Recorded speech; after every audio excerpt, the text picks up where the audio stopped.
मोरांबा या मालिकेच्या 8 नोव्हेंबरच्या भागामध्ये रेवा रडत असते आणि आई आजी कसं असं घडलं. आत्ता कुठे अक्षय मला नोटीस करायला लागला होता आणि तो नोटीस करत होता तर आत्ता अचानकपणे ही रमा इकडे आली आणि कसं काय घडलं बरं. आई आजी म्हणतात रडण्याचं पहिलं बंद कर. काय चाललंय तुझं हे. रडणं बंद कर. तू पहिल्यासारखं त्याच्यासोबत वागायला लाग. अक्षयसोबत जशी आधी काळजी घ्यायचीस ना तशीच काळजी घे. हे बघ मग त्याला कळेल की रमा आल्यावरती सुद्धा रेवा माझी इतकी काळजी घेते आणि तो बरोबर तुझ्यामध्ये इन्व्हॉल्व होईल. तू नको काळजी करूस. याच्यावरती आता रेवा म्हणते मला सध्या कोणाशी काही बोलायचीच इच्छा नाही आहे. मला माझी स्पेस पाहिजे. मी जाते. असं म्हणत रेवा तिकडून निघून जाते. तोपर्यंत इकडे कावेरीला समजलेलं असतं की अक्षयचा ॲक्सिडेंट झाला आहे. मग कावेरी रमाला कॉल करते आणि म्हणते काय गं अगं कसा काय झाला यांचा ॲक्सिडेंट आणि आपल्याला काही माहीतच नाही. रमा म्हणते हो आई पण आत्ता ते व्यवस्थित आहेत. आत्ता ते व्यवस्थित आहेत आणि तू काळजी करू नकोस. यावरती कावेरी म्हणते अगं रमे तू त्यांना माफ करून टाक बरं. रमा म्हणते नाही आई मी इथे आले त्यांची काळजी घ्यायला पण त्यांना इतक्यात माफ नाही करू शकत. आणि तितक्यात तिथे अक्षय येतो. अक्षय म्हणतो रमा बोल ना माझ्याशी. तोपर्यंत इकडे शशिकांत म्हणत असतो आई काय करायचं ह्या रेवाचं. आजी म्हणतात मला पण असं वाटतंय आपला चॉईस चुकला की काय. म्हणजे रेवाऐवजी आपण दुसरी कोणी मुलगी बघायची होती का. शशिकांत म्हणतो अगं नाही गं अल्लड आहे ती. रेवाच आपल्या घरासाठी बरोबर आहे. म्हणजे आपण ना तिला आपल्या साच्यामध्ये बरोबर ठेवू शकतो. तू काळजी करू नकोस ती बरोबर होईल. आता सध्या ती पॅनिक झाली ना. असं म्हणत शशिकांत आणि आयाजी रेवाची चॉईस चुकली का यावरती चर्चा करत असतात.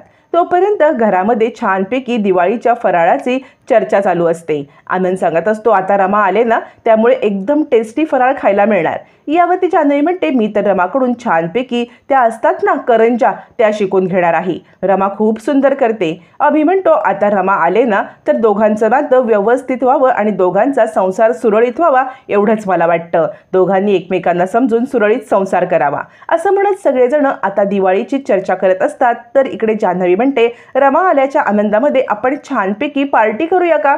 आरती म्हणते हो हो चालेल आपण पार्टी करूया. सगळं छानपैकी दिवाळीचं नियोजन चालू असतं.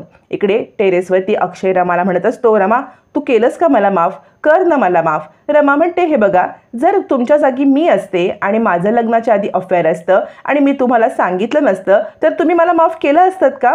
माझ्या जागी तुम्हाला ठेवून बघा. अक्षय म्हणतो अगं ह्या गोष्टी खूप नॉर्मल आहेत हल्ली. म्हणजे तू इतका विचार करतेस पण हल्ली लग्नाच्या आधी अफेअर असणं आणि त्यानंतर नवरा बायकोला न सांगता लग्न करणं हे नॉर्मल झालेलं आहे. यात काही विशेष नाही. मी तुला माफ केलं असतं. रमा म्हणते ठीक आहे तुम्ही मला माफ केलं असतं पण जर का माझं लग्न माझ्या मर्जीविरुद्ध तुमच्याशी झालं असतं. लग्नानंतर 1.5 वर्ष आपल्यामध्ये नवरा बायकोचं कोणतंही नातं नसतं आणि त्यामध्ये सुद्धा जर काही महिन्यानंतर मी माझ्या मित्राला आपल्या घरी घेऊन आले असते त्याच्यासोबत रोज ऑफिसला गेले असते. तुमच्या घरातल्या सगळ्यांना हे माहिती होतं की तुमचं आणि तिचं अफेअर होतं तरीसुद्धा तुम्ही मला माफ केलं असतं का. अक्षयकडे काहीच उत्तर नसतं. कारण फक्त अफेअर आहे हे न सांगणं इतकंच कारण नसतं तर खूप काही घडलेलं असतं हे रमा सांगत असते. रमा पुढे म्हणते मला या गोष्टीचं वाईट वाटलं की तुम्ही माझ्यापासून सत्य लपवलं आणि सगळ्यात महत्त्वाचं म्हणजे जर मी तुमच्या सिच्युएशनमध्ये असते आणि तरीसुद्धा मी तुम्हाला सांगितलं नसतं लग्नानंतर की अफेअर आहे आणि लग्नानंतर मी तुमच्याशी बोलत पण नसते. म्हणजे लग्न माझ्या मर्जीविरुद्ध झालेलं होतं ना.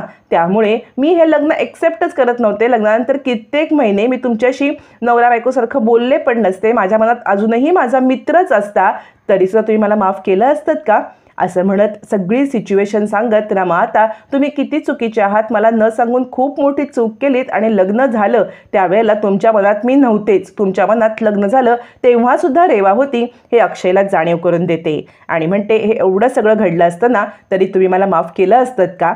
असा सडेतोड प्रश्न विचारल्यावरती अक्षयकडे काहीच उत्तर नसतं. रमा म्हणते आपण म्हणतो स्त्री पुरुष समानता पण स्त्री पुरुष समानता असं काही नसतं. जो न्याय पुरुषाला असतो ना तो न्याय स्त्रीला कधीच मिळत नाही. म्हणजे स्त्री कितीही म्हटली ना की आपण हे सगळं एक्सेप्ट करावं पण स्त्री एक्सेप्ट करते पण पुरुष कधीच एक्सेप्ट करत नाही. आणि या सगळ्यामध्ये बाईला दरवेळेला सफर व्हायला लागतं. बोला आहे का तुमच्याकडे उत्तर.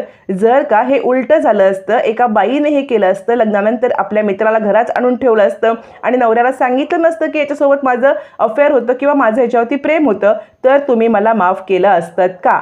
असा सडेतोड सवाल करत अक्षयची बोलती आता रमाने बंद केलेली असते. तोपर्यंत घरामध्ये दिवाळीची आता लगबग चालू असते. इकडे आनंदने छानपैकी लाइटिंग लावलेल्या असतात आणि तो म्हणत असतो, जानू बघ एकदम शहेनशाह बनलोय ना मी. यावर जान्हवी म्हणते, हो रे एकदम मस्त. याच्यावर रमाकांत म्हणतो, काय ग जान्हवी, तुला एक प्रश्न विचारू का? म्हणजे आता तू खरंच चांगली वागतेस, तुला अजूनही वाटत नाही का कुणाला त्रास द्यावा म्हणून? जान्हवी म्हणते, हे बघा मी आता ठरवलंय, जो आपल्याशी जसा वागेल ना त्याच्याशी तसंच वागायचं. कारण घरातली सगळीच माणसं माझ्याशी खूप चांगली वागतात, फक्त एक व्यक्ती सोडून, आणि ती सुद्धा आपल्या घरातली नाहीच आहे.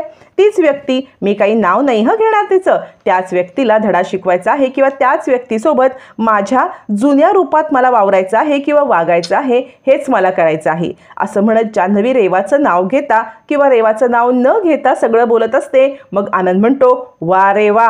याच्यावरती रमाकांत म्हणतो, अरे वा, बायकोने नाव नाही घेतलं पण तू नाव घेतलंस. यावरती जान्हवी म्हणते, नाव कसलं? रमाकांत म्हणतो, वा रे वा. याच्यावरती जान्हवी म्हणते, खरंच की. तोपर्यंत आई आजी खूप चिडलेली असते आणि रमा इथे आलीच कशी असा विचार करत असताना रमा आई आजीला भेटायला येते. आई आजी म्हणते, रमा तू इथे आलीस का? तुला सांगितलेलं कळलं नाही का? डिवोर्स पेपर दिले होते ना तुला? रमा म्हणते, डिवोर्स पेपर तुम्ही दिले होते, यांनी नाही दिले होते. याच्यावरती आई आजी म्हणतात, त्याच्या ह्या अवस्थेला तू कारणीभूत आहेस. याच्यावरती रमा म्हणते, कसं काय? तुम्ही डिवोर्स पेपर घेऊन आलात ना तेव्हा तुम्ही मला सांगितलं का की त्यांना बरं नाही आहे, त्यांचा ॲक्सिडेंट झाला आहे, त्यांना माझी गरज आहे? आई आजी म्हणतात, तुझी गरज नव्हती, कारण हे सगळं घडलंय ना ते तुझ्यामुळे घडलंय. तो तुला भेटायला येत होता आणि त्यावेळेला ॲक्सिडेंट झाला. रमा म्हणते, म्हणजे काय, मी त्यांना कारने उडवलंय का? यावरती रेवा गडबडते. आई आजी म्हणते, अगं तो तुला भेटण्यासाठी इतका बेफाम झाला होता की त्याला बाकी काही कळतच नव्हतं आणि यामुळेच त्याचा ॲक्सिडेंट झाला. रमा, तुझ्यामुळे त्याचा ॲक्सिडेंट झाला. त्यामुळे आता मात्र कितीही काही झालं तरीसुद्धा तू त्याच्या आयुष्यामध्ये अजिबात राहायचं नाही आहे, तू त्याच्या आयुष्यातून निघून जायचं आहे. या तुमच्या नात्याला काही अर्थ उरलेला नाही आहे. रमा म्हणते, अर्थ उरलाय किंवा नाही उरलाय हे तुम्हाला ठरवायचा मी अधिकार दिला नाही. आमच्या नात्याचा अर्थ काय आहे हे फक्त आणि फक्त मला माहिती आहे आणि या नात्याचा अर्थ असेपर्यंत मी इथून जाणार नाही. आणि जोपर्यंत हे स्वतःहून मला सांगत नाहीत ना की इथून निघून जा, तोपर्यंत मी जाणार नाही. हे सत्य आहे. कारण आमचं नातं तुम्हीच काय, देवसुद्धा आला ना तरीसुद्धा बदलू शकत नाही. असं म्हणत रमाने आई आजीचा सडेतोड अपमान करत तिला उत्तर देत अक्षयला सोडून जाणार नाही असं ठाम सांगितलेलं असतं. आई आजी म्हणतात, रमा किती स्वार्थी आहेस ग तू. म्हणजे पैशासाठी अक्षयच्या जीवाला काही झालं तरीसुद्धा तुला काही फरक पडत नाही का? इतकी स्वार्थी आहेस. असं म्हणत आई आजी वेगळ्याच आता विषयावरती वळते. तोपर्यंत तिकडे सीमा येते. आई आजी म्हणते, रमाय तू आत्ताच आता इथून घर सोडून निघून जा. सीमा म्हणते, का का रमा घर सोडून निघून जाईल? रमा अक्षयची बायको आहे. याच्यावरती आई आजी म्हणतात, पण ती आपल्या स्टेटसची नाही, ती अक्षयला शोभत नाही. सीमा म्हणते, काहीही अर्थ नाही. जोपर्यंत अक्षयचं तिच्यावरती प्रेम आहे, तिचं अक्षयवरती प्रेम आहे, कोणीही काही करणार नाही आणि रमा अशा कोणत्यातली करण्यातली मुलगी नाही आहे. रमा हे घर सोडून कुठेही जाणार नाही, रमा इथेच राहणार. असं म्हणत सीमाने आता ठामपणे रमाला आपल्या बाजूने उभं केलेलं असतं आणि रमाच्या बाजूने ती उभी असते. त्याच वेळेला आता मात्र इकडे सीमा टोमणामध्ये पैशासाठी स्वार्थी कोण आहे आणि काय आहे हे तुम्ही ओळखायला चुकताय असं म्हणत ती आता रेवाकडे पाहते. तोपर्यंत आई आजी रमाला सांगत असते, हे बघ रमा, तू न हे अक्षयला डिवोर्स दे आणि हे घर सोडून निघून जा. याच्यावरती रमा सांगत असते, मी तुम्हाला एकदा सांगितले ना, मी यांना डिवोर्स देणार नाही जोपर्यंत हे मला बोलत नाही आहेत घर सोडून जा, मी इथून कुठेही जाणार नाही. आज मी तुम्हाला शब्दच देते की मी हे घर सोडून निघून जाणारच नाही. असं म्हणत रमा आई आजींना आता सडेतोड उत्तर देते आणि अक्षयला सोडून कुठेही जाणार नाही असं ठाम सांगते. आई आजी म्हणतात, बघ थोड्याच दिवसात नाही तुझी रवानगी केली ना, स्वतः अक्षय तुला सांगेल की हे घर सोडून निघून जा आणि डिवोर्स मागेल तर बघ.